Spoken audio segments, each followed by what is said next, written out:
There's always a reason that more learning, thank you, can benefit your life. I was at the Cummer Museum of Art and Gardens for 8 years, where they afforded us the opportunity for professional development. And it was a very exciting time because after all those years, it was great to be offered this opportunity. In recognizing a gap between good communication with our deaf visitors at the museum, which is part of the accessibility mission, I decided to embark on American Sign Language.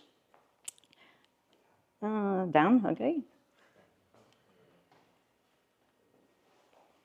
I thought I was really lucky to be offered such an opportunity with American Sign Language because the study of linguistics is a top interest of mine. And sign language would open the doors for our deaf visitor. This was before all the voice apps made everything really simple. So having that face-to-face with our deaf visitors from Florida School for the Deaf and Blind or just our general visitor, and we worked a lot with students, the goal was accessibility. But the world is full of reasons to keep learning. And so,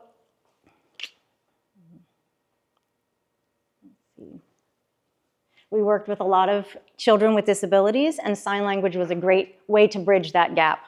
Later, we started a family. For the first year to year and a half of baby's life, everything was normal, except that she wasn't really talking or responding consistently. It was confusing because she would respond sometimes and she passed her newborn hearing screen, but there's always a reason why something happens. All the experts said, give it 3 more months and her language will bloom.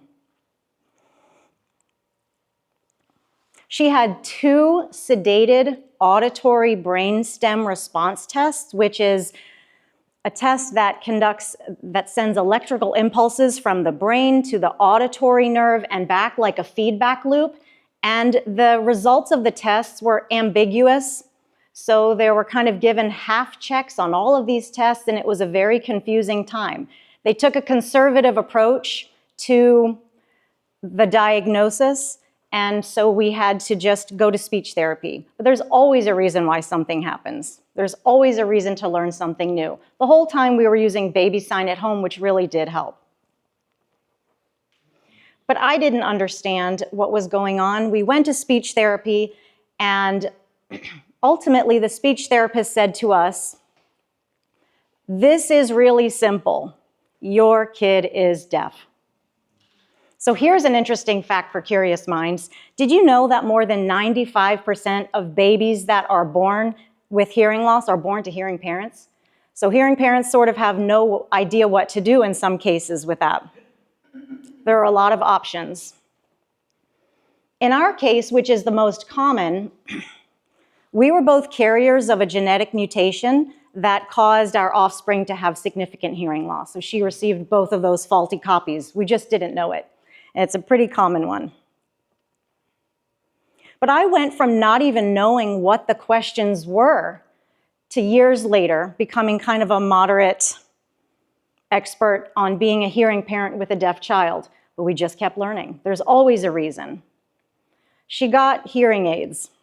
They're pink and gold and glittery and sparkly, and every 5 years she gets a new pair, and right now one's purple and one's green, and they really help a lot. She's still deaf, but hearing aids do help. We gave her toys hearing aids too. So we made these on her doll, and she still has it. It's hot glue and puffy paint and all that good stuff. And just like to play a short clip. Let's see.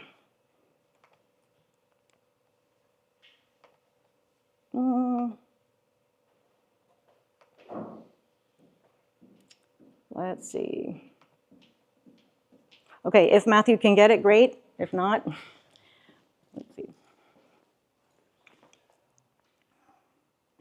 The important basic things to know is that captions are really important for people with hearing loss. Also, amplification is a choice and an option. Sign language, clarity of speech, and giving auditory processing time can be really helpful.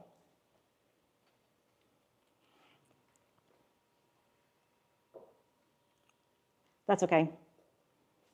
We'll skip that if it's not playing. It is hyperlinked.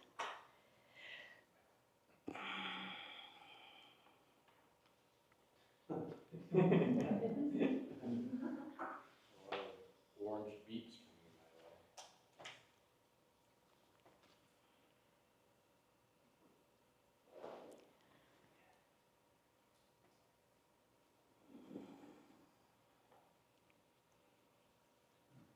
It's worth it. It was worth the wait, trust me.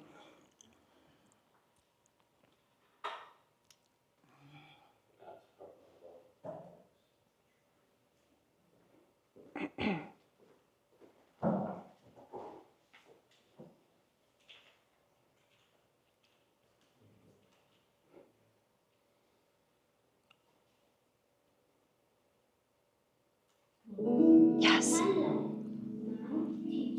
Always have hold your hand to remind my teacher right now to put the caption. And I can hear well, but not too well. That's why I have this hearing aid. Can I show you? Sure, I read there. Which is yes. This is it. And I can count Korean. In Korean. Do you want to hear? I'll take that answer, yes. Okay, stop. Thank you. So this was only a year and a half after she could talk not at all. A year and a half of her brain processing went from 0 words to language explosion. The 350 to 400 signs that we have now that we use supplementally at home and at school, even though she's in a mainstream school right across the street from here, really bridges the gap between poor communication and great opportunities for learning. There's always a reason why learning something can build a bridge and create accessibility for even just one person. And in our case, that one person is the most important person in the world. She wants me to teach you a few signs. You might know this one already. Please. This one. French fries. FF, French fries, and thank you. Thank you.